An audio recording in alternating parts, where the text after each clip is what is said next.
Hello, and you are joining us in the place that is about everything, anything, and all things Star Wars. This is State of the Galaxy, episode number 14.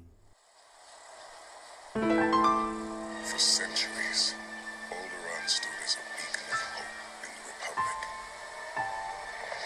The Empire came. I have chosen to test this station's destructive power on your home planet of Alderaan. Peace while you suffer. The Emperor drowns you in black waters. He wants me to be Darth Revan again. Serve him as I did centuries ago. He made me a Sith Lord and named me Darth Revan. The Force does not control you. You saved Ugantia using something you thought was important. But your motives are still aligned with the Jedi Code. To arms, men! Defend the throne! Anakin Skywalker was weak. I destroyed him. He was weak and foolish, like his father. So I destroyed him. Master Windu, you have fought gallantly. Worthy of recognition in the archives of the Jedi. It is finished. To them it is.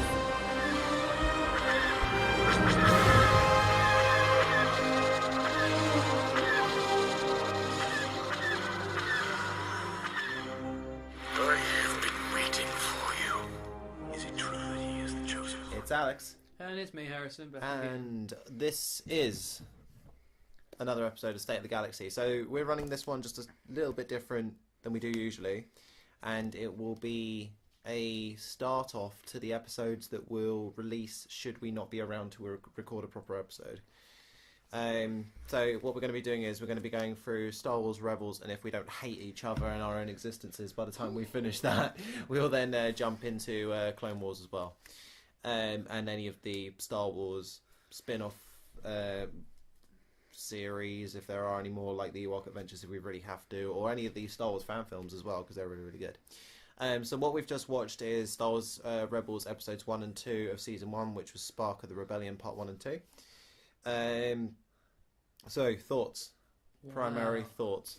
Well, I didn't like that Zeb guy straight away. Found it Yeah. kind of irritating. Yeah, of the characters that we see, which is pretty much the entire Ghost crew, Yeah. I think the ones that I didn't like from the very beginning would probably have to be Chopper, Zeb, and that was about it. Those two stood out for me. And Ezra, of course. Yeah. I, Douchebag Ezra. I know lots of people love Star Wars Rebels, and Ezra is one of their favourite characters, if not their favourite character. But I follow the lore of it, and I still love Star Wars Rebels, but I love it for a different reason. Maybe I'd like him more when he gets a lightsaber and is a bit more Yeah, mature. even in, though like, his season 3/4. lightsaber's dumb, I dislike his lightsaber. His new one's fine in I'm season gonna put a stunner in it. season 3, but that's a long way down the line. So I'm going to go through a couple of notes that I've done for each episode. First one being that you immediately see Lord Vader at the start of the first episode, which I thought was quite cool. Obviously his entire appearance has gone through a kind of cartoonish redesign, but that's fine. What did you think of the... I mean, I know all you've seen is the helmet, but did you get the same kind of Vader feel? Yeah, I mean, to actually see him in his own black and usual Yeah. self, I think it'd be quite terrifying, Mm. as usual. Did you know about his entrance in season 2? He arrives riding his TIE fighter, but like actually standing on top of the So cockpit. he's like surfing. Yeah, he's surfing his TIE fighter. It's pretty cool. I'm just gonna park this thing here. It doesn't matter where I do, as long as I arrive. And something that I don't know whether you got this impression. I don't know if I've been spoilt with Star Wars Rebels a little bit, but with the beginning of the Clone Wars, for example, the dialogue was a bit clunky. The animation looked rather basic. The rendering, like for example, if there was a landscape, it made up of about 2 colours, stuff like that. And then they got to the end of the Clone Wars. It's like, wow, this is amazing. The animation's great. The dialogue is a lot better. But it feels like it's kind of gone back on itself, where the dialogue's clunky again, and then the animation's not fantastic again. I don't know whether you got that.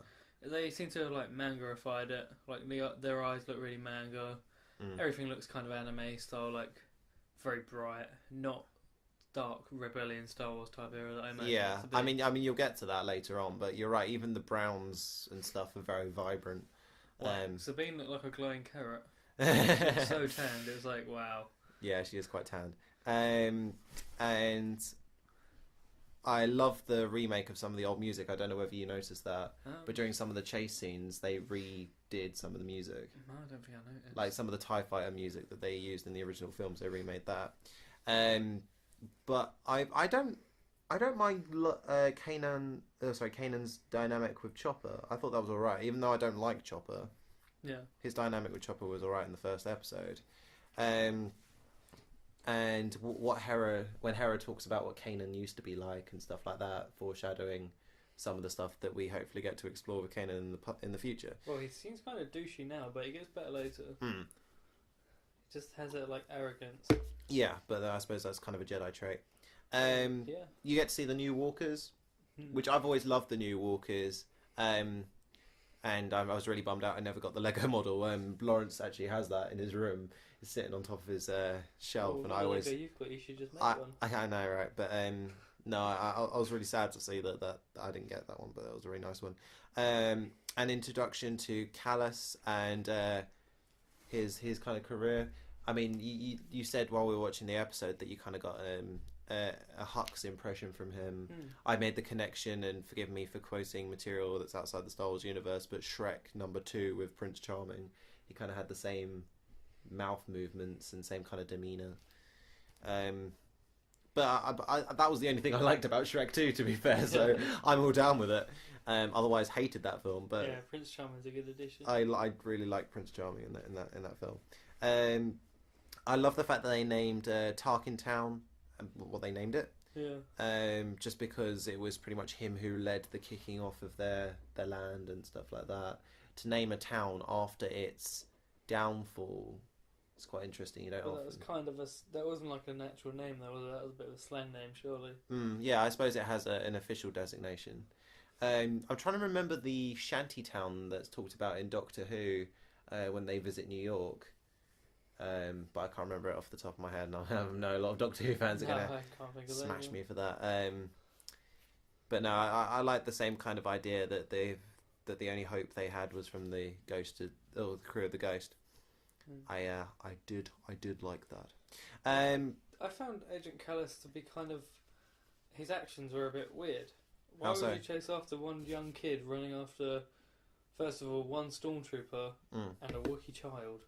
Why would that stormtrooper even bother? Like, surely the idea would be stick with your squad mates. I get the stormtrooper, but Callus went after the kid because, he suspected him to be a Jedi. Yeah, but I just think surely the stormtrooper would have just stayed with the firing line. Like, they don't just get to go off on their own. No, I get the stormtrooper. I feel that there, but Callus is kind of flexible, isn't it? Like, he doesn't lead the squad. No, he can break off and do his own thing, which he does more often than not. It's just a bit of a weird thing. I even noticed that one of their squad mates has run away. I also like it that they really stick with the making Ezra feel guilty for him being roped into actions that then he gets thanked for, but he had nothing to do with. Yeah. Like when they bring the fruit or whatever or the food to Tarkin Town, people are thanking him, and he's like, I didn't do anything. Like, oh, thank you. I'll definitely take this credit. I stole this fruit with my own hand. I also stole it from that old guy that basically played the cabbage guy from Avatar. I kept more for me than I gave to you. He kept more for himself than he gave to them. I know. Bag full of space onions. I guess Ezra's still kind of in that awkward mindset at that point. Douche backstage. And I love the mention of the Old Republic Wookiee warriors. Because they waste no time with mentioning the prequel stuff and anything that followed before that. I did very much like the Force Holocron video. I thought that was really clever. What, of Obi-Wan? Yeah, and the whole use of a holocron was just awesome. Always find them an interesting piece of technology. Because I think the holocron stuff follows in episode 2, to be fair. I don't think you see that until episode... I mean, it's kind of like a Force bank vault, really, isn't it, though? You need the Force to open it. Yeah, but then... The Jedi's one are more... the Jedi ones are more like that, but then the Sith's holocrons are more like Horcruxes, where you can even store a living consciousness to some degree. I mean, I'm sure a holocron can be broken into eventually, but... Yeah.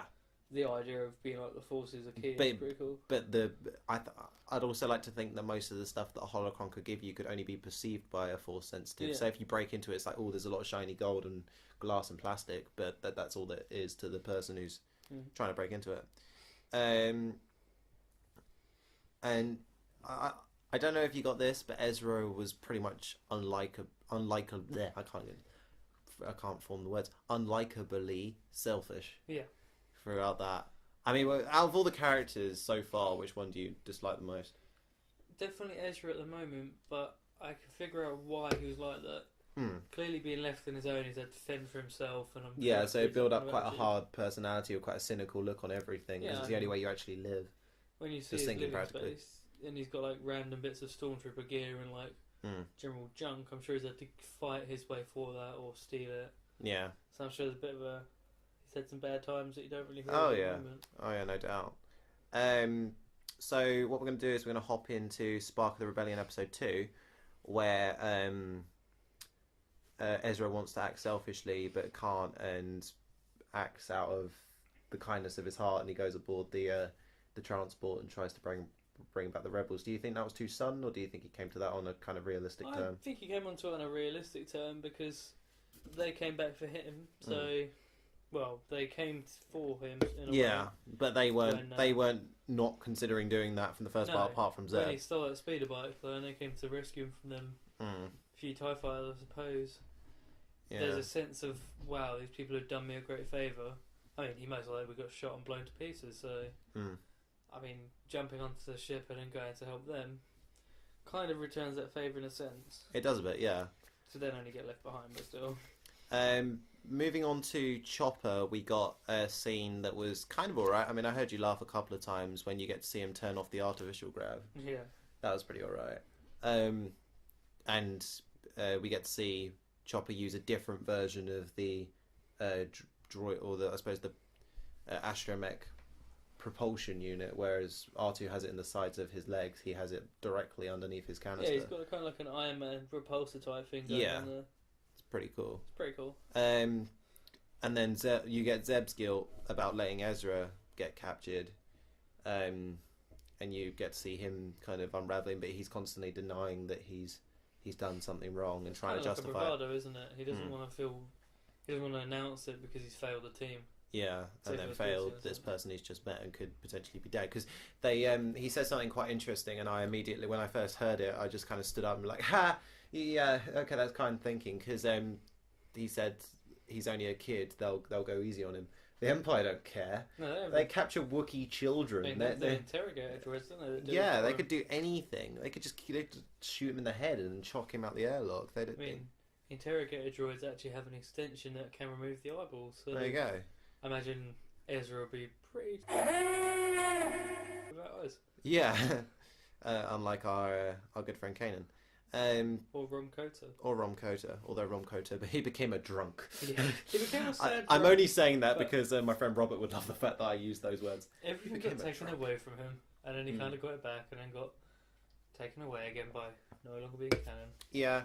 I do miss Rom Kota. A lot of people made that connection almost immediately, and it kind of annoyed me. It's like, okay, so this character's blind, so he must be Rom Kota. I don't think so. Oh, it's a clever rehash of that idea, but yeah. But I think Rom Kota and Kanan are two very different. Yeah, I mean, Rom Kota was kind of superiorized with his attitudes and stuff, wasn't he? Yeah, and he had his own militia. Don't have clones. Kanan just kind of set up a family, but Rom Kota still had an army. The clones are incredibly well trained and elitely better than a militia group that Rom Kota basically formed, and I sort of imagine put up to his own exacting standards of knowledge and warfare. But remember that we only ever really got to see them fight up against Starkiller, and that was never going to go well. Yeah, and obviously a few stormtroopers, but as always, the games make stormtroopers look awful. Yeah, and they always make, I suppose, Galen Marek or Starkiller look more powerful than he actually is. Yeah. Because I think it's already been theorised that him bringing down the Destroyer was beyond his power. I mean, I'm sure it's probably beyond even Darth Vader's power. Yeah, because Darth Vader struggled to lift a ship off of himself during Rebels. I don't think he'd be able to bring down a Star Destroyer. Star Destroyer is a very high amount of weight, and it's got a lot of Obviously, probably was using his own boosters to pull away. But... Yeah. Well, I don't think the crew would be like, oh, we're going down. No, but we could just, no, we're going down. Guys, going down. Fire. The booster engine, Captain. Just eject everyone, eject the children into outer space, shoot them down. We're going down, guys, sorry. Okay. This is it. We have about 1,000 already Star Destroyers anyway, so... Okay. Yeah, I mean, why would we care about Imperial lives? Imperial lives don't matter today. Hashtag all lives matter. So then we also have the oh yeah, so we've already done that, but then we got Obi-Wan's message, which you talked about in the holocron.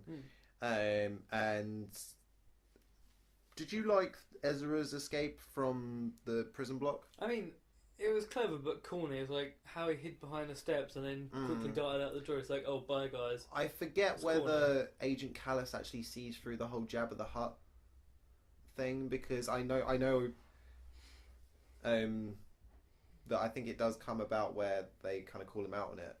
But the Hutts aren't exactly an underground movement. Yeah. Everyone knows about the Hutts. And that's just like, if say we were to go to prison and I go, oh yeah, I'm Barack Obama, it's like a stupid... Or just stubborn... anyone Obama. Yeah, it's like a stubborn name, isn't it? It's like, I'm not going to tell you anything, I'm going to give you this stupidly see-through fake name that you know is already untrue. I didn't enjoy that because I felt like they could have resurrected some old canon just by giving him a name, just like of someone that like a cowboy pilot that existed during the Old Republic. Just throw that name in, just for fun. Because what does it matter? It's not. I don't think he's going to turn up at the Hutts and then be like, "Order, border, you stole our name. Let's do an entire episode where we're mad at you." He goes, "I'm the Juggernaut, bitch," and he just runs through the wall. No, I don't think so. I don't think we're going to get that. So. I think they missed out on a trick there to resurrect some cool stuff. They could have had like a mention to someone called like if it goes, oh yeah, I'm Jango Fett or whatever, it'd be like, oh Jango Fett. Oh, well, even then, because Boba Fett's known. Boba Fett, yeah, no, but just anyone that was during the Old Republic or during discontinued canon, they could just throw it in. So those Star Wars fans that are watching it that aren't kids, they were like, because any Star Wars fans who are kids that were watching this, do you think they've watched the original trilogy? Probably not. No, they're probably too young to even know what it means. Exactly. So. Have the patience. So they may as well, seeing as they're directing that, or maybe unintentionally, but it will be catered towards people who have seen the original trilogy and are probably a lot older than kids. Might as well just throw them in that thing that hardcore Star Wars fans would know. Clearly too young to search their feelings and know it to be true. Indeed, but we deal with that problem every day at work. So people coming in and saying that, oh, my favourite character's Kylo Ren. You just want to punch him in no, it should be Darth Vader. It should be Darth Vader or Darth Revan or Emperor. Stop it. Or some kind of unknown stormtrooper battalion. Something better than Kylo Ren. Just something better than Kylo. But we'll do a podcast on Kylo at some point. And then we get the Kessel Spice Mines, and I'm guessing you made the connection between that and the Kessel Run. I mean, obviously the Kessel Run is just one place to another, isn't it? But well, we don't know that because Kessel Run could be that. But then I think I speculated with Chloe, who was on podcast 11, I want to say. She and I speculated that the Kessel Run could be some kind of race or whatever, and Han kind of dive bombs it. Yeah. Or the Kessel Run is... And this would kind of tributize, or I suppose, not tributize, but it's a bit of a throwback to what you see Rey do. The Kessel Run is a straight bit of land, but you have to see... Space, isn't it? But you have... Is it though? Yeah, it's a section of space. It's a smuggling route which they race through, and they have to get a certain amount of parsecs distance to somewhere else. Okay. It's a race route. Yeah, but that's assuming that they resurrect old canon with that. If they didn't, our theory was that it could be just be a straight bit of land, maybe on the planet Kessel, and it's to see how low you can get your ship to the ground, and then because you. Parsecs is a unit of distance, not time. I know it's a massive amount of space, but then again, you could say, "Oh, Star Wars just changes around lore all the time with like space and stuff." Anyway, just saying that the physics act differently. It's something like 38,000 light years is one parsec, so it's a big distance. But if they change that, then it would make sense. To do the Kessel Run anyway. 12 parsecs, or whatever. It's like I imagine that to be pretty fast. No, fair play. And yeah, so I've already gone through this stuff about Jabba and stuff like that. different perspectives with defenseless Wookiees. We never really see defenseless Wookiees up until Star Wars Rebels. Because even in old lore, they were really powerful. Even against Vader, they still went up and attacked him, even though that did nothing. And even in the original, I mean, we've both seen the original Clone Wars 2D animated series. There was a series of books that were done along those. I don't know if you've got any of them. I've got all of them minus 3. And there was one that just depicted Order 66 being issued, and then the Wookiees' retaliation against the clones on like the treehouse area of Kashyyyk. Yeah. And they just go mental. Like the clones don't stand a chance. What you never see a lot of is Wookiees actually do make quite a lot of use of metal swords. Yeah. And giant poles like, and stuff. Yeah, any kind of melee weapon. Considering they're known to rip people's arms off, you never actually see it depicted. No, I think the only time that you ever let deleted scene. Yeah, in episode 7, yeah. I suppose you also get to see it in Star Wars Lego too, with that kind of combo with Chewbacca. He kind of climbs on the stormtrooper, just pulls their arms off. So you've also got Ezra's athletic ability, which was like a 2-story flip over a stormtrooper. Do you think that was just kind of out of the blue? Because I certainly do. I think it's kind of like a subconsciously force power. So it was almost like where mums are able to lift cars off babies. He saw the situation and he just kind of went with it. He didn't openly say, "Right, I'm going to perform this." Yeah, it's like maybe he doesn't know he's just using it in the way like. But he just jumped and the force carried him. Yeah. Okay, I like that. He might subconsciously know because how to do it. Because if he did it and knew about it, then I'm surprised he wouldn't have made that connection. It's like, I can jump higher than any human. I can perform all these different kind of athletic feats. Oh, it's nothing. Because when he picks that, when he's jumping onto the ghost with that crate, he still jumps pretty high with that. It's a pretty high jump. And he's still jumping with a crate. And he's using that crate to sort of claw onto the ship and then imaginally climb onto it. So even though it's a hover crate, that would still require a lot of strength. The stuff in it look pretty heavy, like guns usually aren't lightweight. No. So... And then we've also got Callus murdering a stormtrooper, and I think it was something that you mentioned while we were watching it, that just Imperials kill Imperials. Oh, see, this is your first Jedi? It's like, just another stormtrooper, isn't it? There's millions. Yeah, I mean, I'm not saying let's set up something on like the Saber where we raise money for this one stormtrooper that got kicked off. The Callus supports by the Kessel supports by Agent Callus. Bring Callus to justice. Justice for Stormtrooper 26 million. LS-124, man. Yeah. Like the Saber 124. He had such a backstory. And then we also have the emotional Wookiee reunion, which, besides the kind of arm wave, which we both laughed at. Like, hi, Mom, you ditched me. I still got kind of a tear in my eye when they actually hug and stuff like that. I added this note, and I didn't even notice this the second time around. Sabine speaks Wookiee, so that's another thing that you can throw into it. I think it's just because, she translates back to Ezra when she says, if you ever need anything, the Wookiees would be happy to help. Oh, it's funny enough as well. Ezra just casually knows that Wookiee's name. Yeah. Oh yeah, we'll like let us know if you need us again. Sort of thing. It's like, well done. It's like picking up stuff as you go, you know. I guess. Would that be the Force though? Would the Force have certain language translation abilities? I guess, because in later episodes he starts speaking to space whales and to Lothal cats and things like that. So they have kind of like a TARDIS effect where it just helps translate stuff. In a way, but I think then you can also argue that it's almost like Avatar now, where people have different Force powers, and his is more catered towards the living Force. Whereas if you're looking at someone like Anakin, he was more combat based in his Force powers. I doubt he ever would have gone to Naboo and sat down with one of those turd animals and just be like, so what's up? What's going on in your life? What's up, Grandpa? Well, my cat's left me and my wife's cheating on me. This is terrible. I also trampled my cat to death. I actually sat on it. Yeah, much like I did with you, Anakin. Tumbleweed. And then the Wookiees could be joining the rebellion, which could be quite interesting. If we get to see those in season 4. I haven't actually started season 4 as a confession right now, but I hope to see the Wookiees, because when she says that the Wookiees will ever will always be happy to help. I want to see them actually help. Although I don't like the race, kind of wonder what happens to the Gungans. Speaking of the Wookiees, I imagine Gungans will probably also be enslaved. Because Naboo was taken over by the Empire. I mean, it's the Emperor's home planet, isn't it? So yeah. I imagine he keeps it pretty secure if he gives a damn about it. Yeah, but it's whether they build up such a strong fortress where the Gungans just weren't a threat. Well, they're not really a threat, are they? I mean, if the droids hadn't been deactivated in Battle Episode 1, I'm sure the Gungans would have been trampled over. I mean, with I don't know if they kind of did an Avatar with it, because when they landed on Pandora,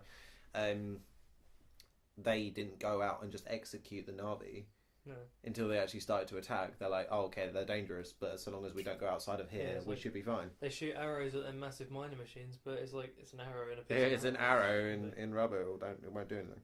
And then we got passing Kanan's test with the holocron, so immediately we're thrown into more of the Jedi and Force side of things, without them outright telling us what's going on. We're just getting more mystical stuff, which I've always liked with Star Wars. I kind of imagined, my lightsaber, like, my holocron was right next to my lightsaber in this little storage box. When he goes to put his lightsaber back and his holocron's not there, it's a bit obvious, really, isn't it? Oh, it's gone. And when Ezra said, I feel like it was calling to me, and then Kanan sort of bluffs it off like, oh, I don't believe you.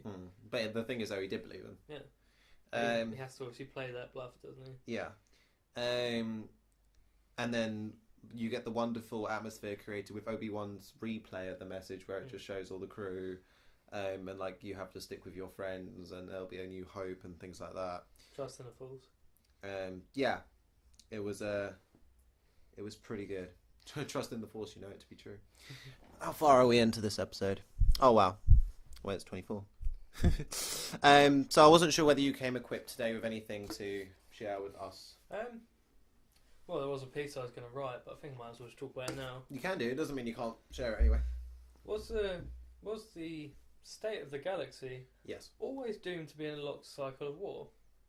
Because it always seems to be time of prosperity and peace, and then a big empire rises up and takes over, and then a sort of rebellion type thing, take it away, and then it starts up again a few thousand years later. But that's what you have, where you have two extreme views sharing a confined space. Even if that confined space is space itself, you're going to have conflict. Someone always wants power and to rule over these thousands of planets. That's why the Old Republic is so much more interesting, because then you have the Empire and, or I suppose the Sith Empire and the Old Republic actually allying up to kill Revan. And then you've got stuff with the Eternal Empire as well. It makes it more interesting when there aren't just these two factions. But in terms of an eternal damnation with war and stuff, I guess. I mean, obviously as well, their economy is never really mentioned, but it must take a massive plunge when the Empire, the Republic, have to buy support from the Kaminoans and buy these clones and all the ships and pay the suppliers. Yeah, but the thing is though that most of that army was already constructed. The first wave stuff was already done. So where did those funds come from? I doubt Cypadius walked in just dragging this giant bag in. It's like, I bought this. I bought an army with money, with my pocket money that I get when I clean the Jedi Temple loos. That's what I don't get. It's like, how was that first clone wave actually paid for? Because it's not like that amount of money would be noticed unless Cypher-Diaz was like a hidden millionaire and he won a big gambling casino game. He's like, oh, perhaps I won on the slots. I bought army. I mean, I wouldn't put it past Quinlan Vos and Jedi like that to do something like that. Yeah, but Quinlan Vos wasn't even around at that time. Was he not? No, he's just a Jedi Knight when the whole Cypher-Diaz clone expedition. Yeah, but it doesn't mean he wasn't around. He was young. He wasn't in very far in his training because he was a Jedi Knight during the Clone Wars, so must have been a Padawan at that stage. Oh, I don't know, because you see Quinlan Vos on Tatooine, don't you? I don't know. You do, because when don't rewatch the entire film, but rewatch that scene where Jar Jar grabs the weird kind of flesh foot that's hanging down, and then it gets like flicked into Sebulba's tea. There's Quinlan Vos is sitting right there. Oh. He's just sitting there. He doesn't do anything. He does no dialogue. Just sits there. But that's what they did, because obviously when the film was shot, they didn't know who that character was, and then LucasArts were just like, I like the look of that character. Let's make him a Jedi. So that's how that kind of transpired from there. More Jedi from Tatooine than you know. Yeah, they all come from there. That makes 3. Something I wanted to speculate, and it's not a theory that I've fully dived into, so this is still very early on stuff. But I have a theory about Star Wars Episode 9. Okay. And it's based around the hyperspace jump that you see Holdo perform. Obviously, an amazing scene. Hyperspace Baron, yeah. I have a theory that they're going to try it again, but this time they're going to try it with an unmanned ship, with like a droid or whatever, or just set on autopilot, and it's not going to work. And we're going to dive into old Clone Wars stuff. Do you remember, and again, referencing Sebulba's race, there was the planet that he came from that the clones go to, and the planet's inhabited by that weird kind of like King Kong. Oh, the Zillo Beast. Yeah. Yeah. Now, why do they bring the Zillo Beast back to Coruscant, or why does Chancellor Palpatine show such an interest in it? Clearly because, it was like a King Kong in Star Wars. I mean, yeah, that was pretty much the reference. The skin was lightsaber proof. It was like laser proof, wasn't it? Yeah, but what did he want to do specifically? He wanted to control it, didn't he? No, well, he wanted to, because near to the end where it was like, this beast is proving more difficult than good. Let's just kill it or harvest it. He wanted to harvest the skin because he was going to use it for ships and stuff like that. So obviously we've seen, I mean, I know it's quite an abstract reference, but we've seen stuff referenced in Rogue One, like you were kindly pointed out that slip space tracking was referenced in Rogue One when Jin's reading out the project names. What if they succeed? It takes a long time because they have to build up the funds in order to duplicate the skeleton or the skin of the beast. They may even go back to the planet to get more, but it will take a long time. I mean, if there's one, there may be others. They finally succeed. They put it on a capital ship. They try it, and it just doesn't work. Unless they just really ramp up their shielding technology and act as a buffer. But there's another thing that you see, I think it's in Star Wars Rebels, I want to say it's in Star Wars Rebels, I think it is, where they show one of the Star Destroyers, but it has the weird orbs that are along the... Oh, the Sun Orbs. The Iron Orbs, isn't it? But they are also used to rip a ship out of hyperspace. So they jump, but then it brings them back. Yeah. So that would be really cool. If it's the same ship, they're like, oh no, one of our tiny transports didn't do it. Let's try and escape. Nope, you're coming back. It's like it literally is a hyperspace pulley, isn't it? Yeah, that's pretty. It's like a tether. It just. Yeah. But that's my theory. I don't know what you think about it. I see the way I imagine it. I don't think that'd be the case. No. Because as the rebellion is short, like they're very short on ships. I don't think they'd try and just casually throw them away. No, but that was my thinking until I remember back to what that elderly lady said back on Crate. She mentioned that there were other rebel factions out there. They just simply didn't listen to the message that was sent out. I imagine the rebellion to be at this stage where it's so massive that there were forces that were just simply too far away to get there in time. Just too scared. Because I'm still not hooked up on the whole fact of where the rebel fleet simply disappeared. Like they weren't all going to be surely on the New Republic homeworld when it got starkillered. Like. Surely there must be forces out there because the war was still being waged. So, although there were quite a few ships that went up in that. I imagine destruction. When Episode 9 appears again, I'm sure significantly we'll see a medium to large size rebel fleet because it'd be stupid for them not to have any sort of capacity. And we don't even know how far along the line they're going to dive into. I mean, it's a year and a bit down the line. I mean, I'm kind of imagining a Death Star Mark III super. Oh no, not again. Yeah, I imagine that. The case. But I don't want Disney to do it. Or like, I know they could, and they probably have every intention to do it. I just hope that they don't. Well, the First Order kind of need that fear-instilling weapon that will make them not look. But the difference was that the Resistance existed during the fall of the Empire, and then the rebuild under the name of the First Order. The difference being that when the Empire was constructed, there was next to no resistance. So they could build this thing and then install fear because they had nothing else to think about. There's no resistance to help us, so we have to be scared of this thing. But because everyone knows that there's resistance now, and it's common knowledge, they're going to be like, See, I feel like it's a shame we only saw the Death Star actually destroy one planet. Because, I mean, that would have put a lot of fear into Empire-fearing citizens. Yeah. Like, oh no, our planets can get destroyed. Pay our taxes and do our homework, you know. But I suppose short-lived. Word spread from Jeddah City and then Scarif. Well, Although- did it though? Because we never They really... did, yes.